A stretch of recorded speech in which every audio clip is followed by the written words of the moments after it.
सिंदूर के ख़त्म होने के बाद भारत की जो स्ट्रेटेजिक कम्युनिटी है उसको दो चीज़ों के बारे में कंप्लीट क्लैरिटी है। पहली क्लैरिटी है कि आने वाले समय में पाकिस्तान के साथ अगर कभी भी भारत की कोई झड़प होती है तो चाइना एक ऐसा प्लेयर हमेशा रहेगा जो उसकी स्ट्रेटेजिक कैपेबिलिटी को बढ़ाएगा। इसके साथ साथ भारत की स्ट्रेटेजिक कम्युनिटी को अब ये समझ आ गई है कि टर्की एक ऐसा प्लेयर है जो भारत के खिलाफ भारत को इनसर्कल करने में कोई कसर नहीं छोड़ेगा और उस इनसर्कलमेंट के दौरान अगेन चाइना की तरह वो भी भारत के जो एडवर्सरीज़ हैं उनकी स्ट्रेटेजिक कैपेबिलिटी को इन्हेंस करेगा। इस कॉन्टेक्स्ट में हमें आवश्यक है इस चीज़ के ऊपर एनालाइज करने की जो अभी ऑपरेशन सिंदूर के बाद एक नई डेवलपमेंट भारत के नेबरहुड में देखने को मिली है, जहां पर टर्की बांग्लादेश को बहुत ज़्यादा कोट कर रहा है, नर्चर कर रहा है, सपोर्ट कर रहा है और आने वाले समय में वो बांग्लादेश को एक फ्रंट बनाकर भारत के खिलाफ प्रयोग करना चाहता है। आज इस वीडियो में जानने की कोशिश करेंगे कि टर्की का गेम प्लान बांग्लादेश में क्या है और बांग्लादेश के थ्रू वो भारत के खिलाफ क्या कर सकता है। टर्की ने हाल ही में एक डिसीजन ये लिया है पिछले कुछ दिनों में कि वो बांग्लादेश में जाकर एक डिफेंस फैसिलिटी क्रिएट करेगा। ये जो डिफेंस फैसिलिटीज़ क्रिएट की जाएंगी ये डिफेंस इंडस्ट्रियल जोन्स होंगे। इसके तहत वो अपने आप को एक एक्टिव डिसरप्टर भारत की सिक्योरिटी कैलकुलस में बनाकर पेश कर रहा है और टर्की का गेम बांग्लादेश में अब क्लियर है। एक एक करके इस लेयर को समझने की कोशिश कीजिए। सबसे पहले टर्की जो है वो बे ऑफ बंगाल जो है उसमें दबदबा बनाना चाहता है। बे ऑफ बंगाल इस समय भारत की मैरीटाइम सिक्योरिटी स्पेस का एक क्रूशल एलिमेंट है। बे ऑफ बंगाल भारत की नेवी के लिए एक कंफर्ट एरिया भी रहा है क्योंकि यहाँ पर पूरे के पूरे इस ओशनिक एरिया में भारत का दबदबा हमेशा से रहा है। लेकिन टर्की का सबसे पहली बात बे ऑफ बंगाल के एक इम्पॉर्टेंट स्टेट जिसका नाम बांग्लादेश है वहाँ पर प्रेजेंट होने का मतलब है कि वो इस पूरे के पूरे इंडियन नेवी के कंफर्ट जोन को स्ट्रेस आउट करना चाहता है। टर्की भूलिएगा मत कि चाइना के बेल्ट एंड रोड इनिशिएटिव का एक हिस्सा भी है और आज बांग्लादेश के साथ एंगेज करके टर्की चाइना के बेल्ट एंड रोड इनिशिएटिव को एक समर्थन देते हुए, सपोर्ट देते हुए उसको यहाँ पर बढ़ाने की कोशिश भी कर रहा है। वो कैसे होगा अभी हम इस चीज़ को और डीपली एनालाइज करेंगे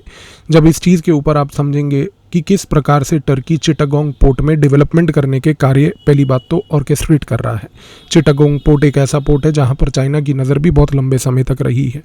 चाइना आज की डेट में म्यांमार में अपना दबदबा ऑलरेडी बना चुका है। अगर चाइना का दबदबा म्यांमार में और टर्की का दबदबा बांग्लादेश में चिटागोंग पोर्ट पे हो तो ये कहना गलत नहीं होगा कि बे ऑफ बंगाल में दो ऐसे नेवल लेवल पर नोड्स क्रिएट हो जाएंगे, पॉइंट्स क्रिएट हो जाएंगे जहां से टर्की प्लस चाइना कंबाइंड मिलकर भारत के पूरे ओशनिक रेल में एक स्ट्रेस क्रिएट करेंगे। टर्की आज की डेट में अपने आप को ड्रिवन है एक स्पिरिचुअल इंडस्ट्रियल हेगेमोन प्रमोट करने के लिए। टर्की के जो सुल्तान अर्दोगान हैं उनका मानना ये है कि अगर ओटोमन एम्पायर का रिवाइवल आज करना है तो उसकी रिस्पॉन्सिबिलिटी मेरी है। इस कॉन्टेक्स्ट में वो ओटोमन एम्पायर को अर्स्टवाइल वाले जो टर्की आज की डेट में एक एम्बिशन लेके बैठा है रिवाइव करने के लिए उसको एक स्पिरिचुअल और एक डिफेंस इंडस्ट्रियल कॉम्प्लेक्स बनाकर एक यूनिक परिस्थिति वर्ल्ड के सामने पेश कर रहा है। अगर अमेरिका जैसे देश ने हमेशा विश्व में ऐतिहासिक तौर पर मिलिट्री इंडस्ट्रियल कॉम्प्लेक्सेस बनाए हैं तो हम पहली बार तुर्की के कॉन्टेक्स्ट में देख रहे हैं कि वो एक स्पिरिचुअल इंडस्ट्रियल कॉम्प्लेक्स बना रहा है। इस चीज़ को समझने की आवश्यकता है और ये स्पिरिचुअल इंडस्ट्रियल कॉम्प्लेक्स नियो ओटोमोनिज्म जिसको हम एक ऐसी आइडियोलॉजी कहते हैं जिसमें सुल्तान अर्दोगान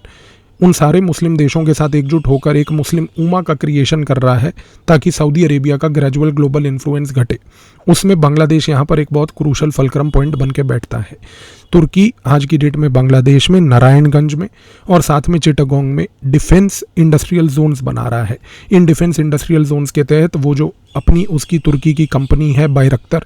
जो कि तुर्की के ही सुल्तान अर्दोगान के एक रिलेटिव की कंपनी है जो कि ड्रोन मैन्युफैक्चर करती है। ये वही बायरक्तर ड्रोन्स हैं जो भारत के खिलाफ पाकिस्तान ने तुर्की के बिहाफ पर ऑपरेशन सिंदूर के दौरान यूज़ किए थे।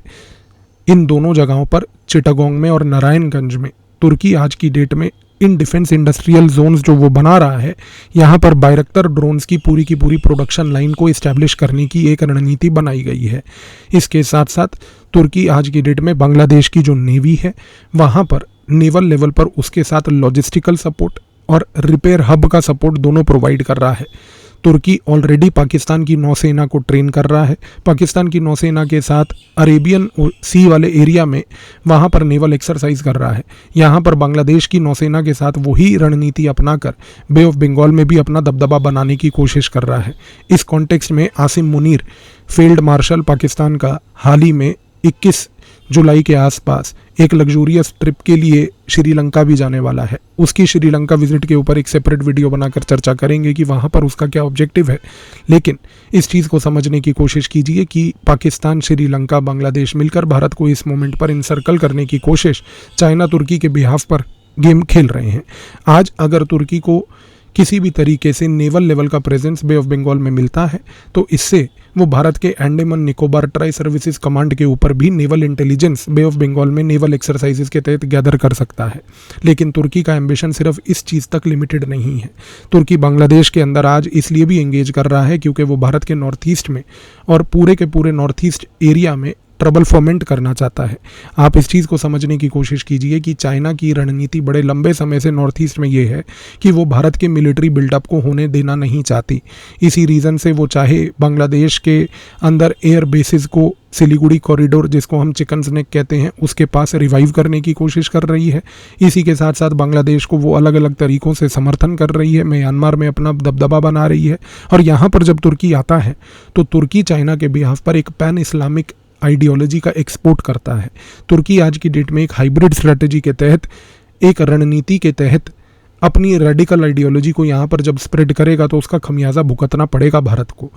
अब समझने की बात यह है कि तुर्की आज की डेट में डायरेक्टरेट ऑफ रिलीजियस अफेयर्स और उसी का बनाया हुआ एक NGO जो कि उसका एक इंस्टीट्यूशनल फ्रंट है जिसका नाम है टिक्का, इन दोनों का प्रयोग करते हुए वो पहली बात तो इंडोक्ट्रिनेशन करने की एक नीति बना चुका है। तुर्की आज की डेट में हरकतुल जिहाद-ए इस्लामी हुजी बांग्लादेश, इसको बेसिकली रेडिकलाइज करना चाहता है। हुजी बांग्लादेश के कई लोग जमाते इस्लामी से जुड़े हैं। जमाते इस्लामी के कई लोग तुर्की रिलीजियस लैंग्वेज की ट्रेनिंग के लिए, रिलीजियस प्रोपोगेंडा के लिए तुर्की कई बार जाते भी रहते हैं। अब गेम सिंपल है, तुर्की अगर अपने NGOs और डायरेक्टरेट ऑफ रिलीजियस अफेयर्स के तहत हुजी बांग्लादेश और इसके साथ साथ मान लीजिए कि जमाते इस्लामी के सेल्स के साथ एंगेज करता है तो इस्लामिक रेडिकलाइजेशन यहाँ पर बढ़ेगी। इसका सबसे बड़ा खमियाजा भारत को असम में, पश्चिम बंगाल, मेघालय और त्रिपुरा में देखना पड़ेगा। क्यों? क्योंकि जमात इंस्पायर्ड और जमात रेडिकलाइज्ड कई मदरसे आज की डेट में मेघालय, त्रिपुरा, असम और पश्चिम बंगाल में चलते हैं। तुर्की आज की डेट में इन लोगों को रेडिकलाइज बांग्लादेश में करके इन लोगों के थ्रू वो रेडिकल लिटरेचर भारत के असम, पश्चिम बंगाल, त्रिपुरा, मेघालय में पहुंचा के वहाँ पर लोकल लेवल पर क्लैशेस करवा सकती है। जिस तरीके से भारत में लिंग्विस्टिक फॉल्ट लाइन के ऊपर चर्चा हो रही है, जिस प्रकार से भारत में सेंसस की प्रक्रिया जब चालू होगी तो पश्चिम बंगाल, असम में बवाल क्रिएट करने की जो पूरी मुहिम बनाई जा रही है, इसके तहत माइक्रो लेवल पर जो राइट्स मैन्युफैक्चर होंगे, माइक्रो लेवल पर जो कम्युनल क्लैशेस मैन्युफैक्चर होंगे, उसमें तुर्की का इस प्रकार का जो रेडिकलाइज्ड रोल है हरकतुल जिहाद-ए इस्लामी के थ्रू या उसके साथ साथ जमाते इस्लामी के थ्रू,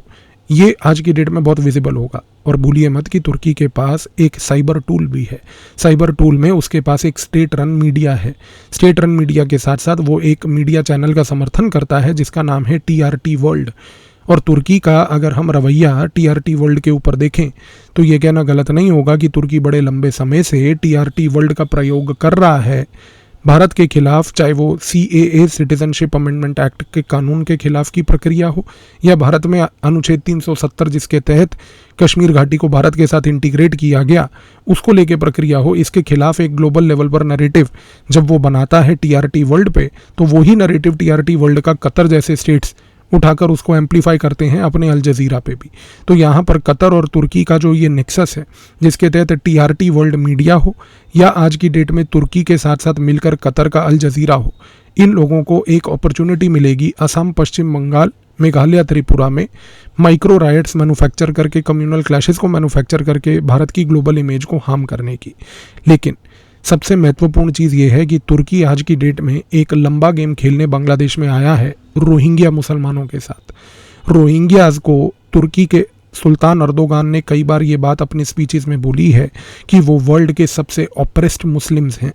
इस कॉन्टेक्स्ट में ये बात समझने की आवश्यकता है कि तुर्की का एक एनजीओ जिसका नाम है Turkish cooperation and coordination agency, ये एनजीओ बहुत लंबे समय से आज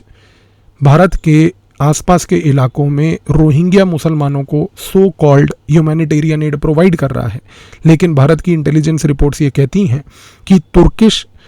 कोऑपरेशन एंड कोऑर्डिनेशन एजेंसी नाम का ये जो एनजीओ जब रोहिंग्यास को ह्यूमैनिटेरियन एड देने आता है तो ये ह्यूमैनिटेरियन एड के नाम पर, मदरसा के स्कूलिंग के नाम पर उनको रेडिकलाइज करता है, रेडिकल लिटरेचर प्रोवाइड करता है और आने वाले समय में इन लोगों का प्रयोग करके वो मिनी जिहादी मॉड्यूल्स क्रिएट कर सकता है मेघालय, त्रिपुरा, असम, पश्चिम बंगाल में। इसके साथ साथ इंटेलिजेंस एस्टीमेट्स का ये भी अनुमान है कि भारत के खिलाफ जो भारत की नौसेना है जो पूरे बे ऑफ बंगाल में आज की डेट में डिप्लॉयड है,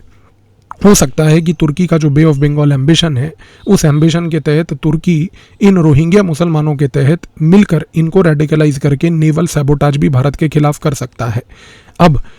तुर्की आज की डेट में इल्लीगल जो बांग्लादेशी इस भारत में घुसे हुए हैं उनका भी प्रयोग करके पेड प्रोटेस्ट करवा सकता है उनके थ्रू, खास करके तब जब सेंसस की प्रक्रिया के दौरान ये आइडेंटिफाई होगी ये इल्लीगल बांग्लादेशीज हैं और इनको डिपोर्ट करने की आवश्यकता है। और आफ्टर ऑल भारत में तो एक पूरा इकोसिस्टम बैठा ही है जो आज इल्लीगल बांग्लादेशियों के हितों के लिए और उनके राइट्स के लिए from top lawyers to that of the great media houses and so called self proclaimed intellectuals बैठे हैं जो इनके हितों की बात करने में ज़्यादा दिलचस्पी रखते हैं, लेकिन ये दिलचस्पी रखते नहीं कि किस तरीके से इन इलीगल बांग्लादेशीज़ की वजह से जो भारतीयों को खमियाजा भुगतना पड़ रहा है वो क्या है। आज एक चीज़ अब क्लियर है इस पूरे एनालिसिस से कि तुर्की का एंगेजमेंट हरकतुल जिहाद इस्लामी बांग्लादेश, इसके साथ साथ जमात, इसके साथ साथ अंसारुल बंगला टीम, इन सारों के साथ मिलकर एक रिलीजियस लेवल पर प्रोपोगंडा करना, नेवल लेवल पर सैबोटाज करना, इसके साथ साथ भारत के नॉर्थ ईस्ट को डिस्टेबलाइज करना, चाइना की मदद करते हुए साथ ही में ये इंश्योर करना कि भारत किसी भी प्रकार से नॉर्थ ईस्ट में एक मिलिट्री बिल्टअप और इंफ्रास्ट्रक्चर बिल्टअप ना कर पाए, इन सारी गतिविधियों को अंजाम देने के लिए तुर्की आज की डेट में एक नया हेडेक भारत के सिक्योरिटी कैलकुलस के लिए बन चुका है। तो यहाँ पर रोहिंग्याज उसके लिए वो स्टेटलेस जिहादीज हैं जो उसका काम करेंगे, इल्लीगल बांग्लादेशीज उसके लिए एक सबवर्जन वेक्टर है जो आज की डेट में माइक्रो प्रोटेस्ट करेगा जिसको टीआरटी वर्ल्ड मीडिया पे फिर पॉपुलराइज किया जाएगा। और साथ ही में जो जमात रिलेटेड रेडिकलाइज्ड आज की डेट में इनेबलर्स हैं इनके तहत पूरे के पूरे नॉर्थ ईस्ट को डिस्टेबलाइज करके एक ऐसी रणनीति बनाई जाएगी जिसके तहत ये इंश्योर किया जाएगा कि किस तरीके से भारत का नॉर्थ ईस्ट पूरा फ्रंट डिस्टेबलाइज्ड रहे, भारत के स्पेस आर्किटेक्चर पर, नेवल आर्किटेक्चर पर इंटेलिजेंस गैदरिंग और सर्वेलेंस और रिकनाइसेंस टाइप की एक्टिविटीज़ होती रहें और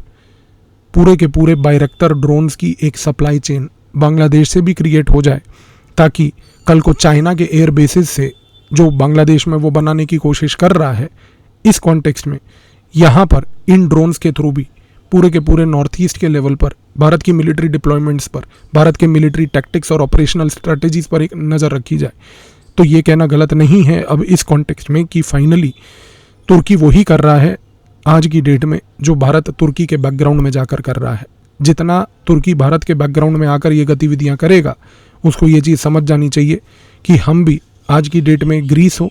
इसके साथ साथ उसके आसपास के बाकी अन्य जितने भी देश हैं वो हों, उनको भी ये हरकत करेंगे। और आने वाले समय में भारत अभी एक रणनीति ये भी बना रहा है कि किस प्रकार से एक मिसाइल ट्रांसफ़र वो ग्रीस को करे और वो मिसाइल्स भी इस प्रकार के मिसाइल्स हों जो डायरेक्टली ग्रीस से लॉन्च करके टर्की के रेंज में आ जाएं। तो ये चीज़ें आगे अनफोल्ड होने वाली हैं और भारत और टर्की के बीच में जो ये जियोपॉलिटिक्स अनफोल्ड हो रही है ये और नए नए रूप आने वाले समय में लेगी। धन्यवाद।